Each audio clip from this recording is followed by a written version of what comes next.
अपनाने पर विशेष जोर देते हैं। महावीर के द्वारा कहे जाने वाले 6 आवश्यक कृत्य और 5 व्रत ये वास्तव में यम और नियम ही हैं पतंजलि के। और आसन अर्थात अपनी काया को मजबूत बनाने के आधार, ऐसी एक्सरसाइज जो कि हमें तन के रूप में हमारे शरीर के पंचभूत जो कहलाते हैं, उन पंचभूतों को स्वस्थ, प्रसन्न, जीवन के लिए अनुकूल और सकारात्मक बनाने के लिए हम लोग योगासन करते हैं। ये दुनिया में जो लोग जिम्नास्टिक करते हैं, चाइनीज लड़कियां, जापानीज लड़कियां जो जिम्नास्टिक के खेल दिखाती हैं, उनकी बॉडी देखो, आश्चर्य होता है। हिंदुस्तान के योगासन करने वाले बड़े बड़े योगी भी अपने शरीर को इतना लचीला नहीं बना पाते जितनी कि चाइनीज, जापानीज लड़कियां जो कि जिम्नास्टिक के खेल करती रहती हैं, उनकी बॉडी इतनी लचीली होती है। अर्थात वो जन्म से ही बच्चे को योगी बना देते हैं, जन्म से ही उसको इतने आसन, इतनी एक्सरसाइज, इतनी प्रैक्टिस उसको कराने लग जाते हैं कि उनकी बॉडी रबर की तरह लचीली बन जाती है। अपन लोग तो योगासन कब शुरू करते हैं? तब शुरू करते हैं जब डॉक्टरों की दवा खाते खाते थक जाते हैं, अब कोई चारा नहीं बचा, अब कोई विकल्प नहीं बचा, तो बोले कि फिर भाई अब करो थोड़े थोड़े योगासन। अपन योगासन तब शुरू करते हैं जब अपने शरीर की हड्डियां लकड़ी की तरह कड़क हो जाती हैं, पथरीली बन जाती हैं, तब अपन लोग योगासन शुरू करते हैं। और फिर उन जिम्नास्टिक वालों को देख देख कर तुलना करते हैं कि हम बड़े योगी कि वो बड़े योगी। जो लोग बचपन से ही योग शुरू कर देते हैं, उन लोगों में से प्रत्येक व्यक्ति का शरीर जिम्नास्टिक करने वाली जापानीज और चाइनीज लड़कियों की तरह लचीला, हृष्टपुष्ट, दुबला पतला, बैंत की तरह बन जाता है। 2 तरह की लकड़ी, एक लकड़ी कड़क और दूसरी बैंत। बैंत को ऊपर नीचे आगे पीछे जाए चाहे जैसे अपन उसको मोड़ लो, वो बैंत की लकड़ी बन जाते हैं। टूटती नहीं है बैंत की लकड़ी, बाकी लकड़ियां सब टूट सकती हैं। अर्थात योगासन अपन लोग तो जो लोग करते हैं ना, अब ठीक है 10-5 मिनट कर लेते हैं, वो भी कर लिया तो कर लिया और नहीं किया तो नहीं किया। घूमने के लिए जाना है, चले गए, सुविधा है चली गए, चले गए, और सुविधा नहीं है तो ठीक है 2 महीना गए, फिर 6 महीना छुट्टी। विदेश में लोग 6 घंटे से 8 घंटे अगर कुर्सी पर सीटिंग करते हैं, तो कुर्सी पर किसी भी व्यक्ति को सीटिंग तभी करनी चाहिए जब कोई व्यक्ति पहले सुबह 1 घंटा या 2 घंटा पूरी एक्सरसाइज कर चुका हो, सैर कर आया हो, रनिंग कर आया हो, दौड़ लगा ली हो, तो व्यक्ति उसने अपने शरीर को 8 घंटा तक सीटिंग करने के लिए पहले 2 घंटा मेहनत करके तैयार कर लिया है, तब वो 8 घंटा सीटिंग करने में सफल हो पाते हैं।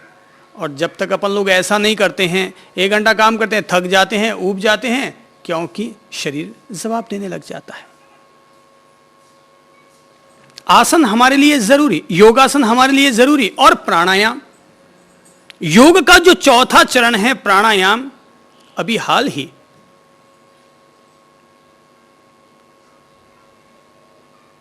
एक व्यक्ति ने बड़ी जबरदस्त चीज की, और उस व्यक्ति का नाम है श्री बुद्धमल जी कुंभट। अभी कुछ दिन पहले ही अखबारों में उनके चित्र भी छपे थे, उनका प्रयोग करता हुआ चित्र दिखाई दिया था, जिसमें वो बुजुर्ग व्यक्ति जिनकी उम्र 82-84 वर्ष की होगी, वह व्यक्ति प्राणायाम करके अपने शरीर को इतना साध चुका है कि नंगी तलवार को अपने मुंह के रास्ते पेट में उतारता है। इतना ही नहीं, यह बात तो चलो अपन मान लेते हैं कि जादूगर लोग करते रहते होंगे, पर उस व्यक्ति ने एक और खास चीज करके दिखाई, और वो ये था कि तलवार की मूठ पर उसने बल्ब खड़ा किया और वो बल्ब जल उठा। बल्ब कैसे जल गया? वह व्यक्ति साफ तौर पर कहता है न ये कोई जादू है, न ये कोई हाथ की सफाई है, ये हृदय की ऊर्जा, कि जिस हृदय की ऊर्जा से हमारा यह सारा शरीर संचालित होता है, सक्रिय रहता है। मैंने केवल यह आविष्कार किया है प्राणायाम करते करते कि उस ऊर्जा को संगठित कैसे किया जाए, भीतर में कैसे कलेक्ट किया जाए, और उस ऊर्जा के साथ तलवार का जो लोहा है उससे अर्थ का स्पर्श हुआ तो नेगेटिव पॉजिटिव दोनों तरह के, ऋणात्मक और धनात्मक दोनों तरह के स्पर्श मिले और बल्ब जल गया। श्री कुंभट कहते हैं कि यह हृदय की ऊर्जा के द्वारा जलाया गया बल्ब है, कि जब हृदय की ऊर्जा से शरीर चल सकता है, धड़कन चल सकती है, रक्त का प्रवाह चल सकता है, तो बल्ब क्यों नहीं जल सकता? बड़ा अच्छा चमत्कारिक प्रयोग उन्होंने करके दिखाया। स्वयं मैंने भी जब यह सब कुछ देखा, पढ़ा, किया, तो मुझे भी थोड़ा सा आश्चर्य हुआ, पर एक बात समझ में आ गई कि इंसान के भीतर लाइफ पावर है, लाइफ इलेक्ट्रिसिटी है, हार्ट पावर है, जीवनी शक्ति और जीवनी ऊर्जा है, और अपन लोग यदि उस जीवनी ऊर्जा का सही ढंग से इस्तेमाल करना सीख जाएं, यदि हम उसको सक्रिय सकारात्मक बनाना सीख जाएं, तो ये जीवनी शक्ति हमारे जीवन की सारी मायूसियों को दूर कर सकती है। आखिर दुनिया में जो महान बने हैं, गांधी कोई अलग आदमी नहीं थे, नेल्सन मंडेला कोई अलग आदमी नहीं थे। अपन लोगों की तरह ही गांधी भी एक सामान्य घर में पैदा हुए इंसान थे, और नेल्सन मंडेला तो गांधी से भी हल्की स्थिति में पैदा होने वाले व्यक्ति थे। पूरी जिंदगी उस आदमी ने जेल में निकाली, लेकिन इसके बावजूद वो व्यक्ति राष्ट्रपति बनने में सफल हो गया। क्या वजह है? अपने आप पर भरोसा रखो, अपने आप पर विश्वास रखो। जिस ईश्वर ने, जिस प्रकृति ने, जिस कुदरत ने हमारा निर्माण किया है, हमें जन्म दिया है, उसके पीछे कोई ना कोई उद्देश्य है। हम लोग अपने जीवन के उद्देश्यों को नहीं समझते तो जीवन को यूं ही खर्च कर देते हैं, होम कर देते हैं। कभी चिंतन करो, मनन करो एकांत में बैठ कर कि प्रभु ने मुझे क्यों जन्म दिया है, मेरे जन्म का उद्देश्य क्या है? क्या मैं किसी गाजर मूली की तरह पैदा कर दिया गया हूं? क्या मैं किसी खेत में गाजर मूली की तरह पैदा कर दिया गया हूं? या मेरे जन्म का कोई उद्देश्य है? जब अपने में से कोई भी व्यक्ति अपने उद्देश्यों के बारे में चिंतन और मनन करेगा, विचार करेगा, तो इंसान के सामने एक फोकस आकर के तैयार होगा, एक लक्ष्य उभर कर आएगा, जीने की सार्थकता उसके सामने उभर कर आएगी, और उसे लगेगा मैं मरने के लिए नहीं जी रहा, वरन जीवन को धन्य करने के लिए जी रहा हूं। बिना लक्ष्य का, बिना उद्देश्य का, अरे 100 साल का जीना तो क्या, 10 साल का जीना तो क्या, 1 साल का जीना तो क्या, मैं तो कहूंगा अगर बिना लक्ष्य का, बिना उद्देश्य का, बिना सार्थकता का अगर एक दिन भी जिया जाए तो व्यर्थ है। क्यों जी रहे हैं अपन? कोई उद्देश्य नहीं है, कोई लक्ष्य नहीं है, क्यों जी रहे हैं? तो फिर सीधा साधा जवाब आएगा, इसलिए जी रहे हैं क्योंकि मरे नहीं हैं। मर जाएंगे तो कहां से जिएंगे? तो ऐसे निराशा भरे विचार रखने वालों के न तो जीवन के कोई सपने होते हैं, न उनके भीतर अपना कोई जज्बा होता है, न हिम्मत होती है, न उनके पास कोई उन्नत कल्पनाएं होती हैं।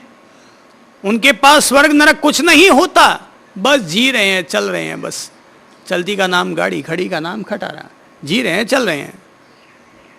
गाड़ी रुक गई, आदमी मर गया, जला जलूगे, खत्म करो, मैटर फिनिश।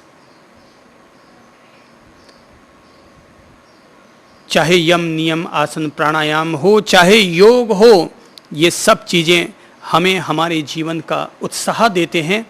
ये समस्त चीजें हमारे भीतर एक ऊर्जा का संचार करती हैं, जीवन को सार्थक और धन्य करने के आयाम देती हैं।